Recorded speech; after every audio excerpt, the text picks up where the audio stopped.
In this video, I'm going to show you how to set Google as your homepage in Microsoft Edge. Let's get started.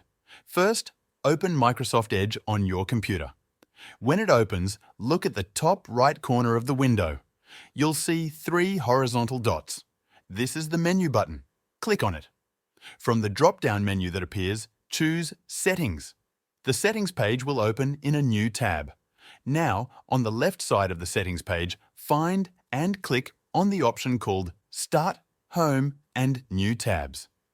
On the right side of the screen, you'll see a section that says When Edge Starts or Open these pages. If there is already a website listed there, you'll see 3 dots next to it. Click on those 3 dots. Then click on Edit. A small window will appear. In that window, remove the current web address if there is one. Type in www.google.com. After you type it, click the Save button. If there are no pages listed under Open these pages, that's okay. Just click on the Add a new page button. Then type www.google.com in the box that appears and press Save.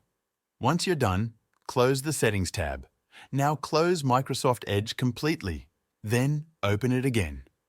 When Edge starts, it should automatically open Google as your homepage. That's all you need to do. Thanks for watching.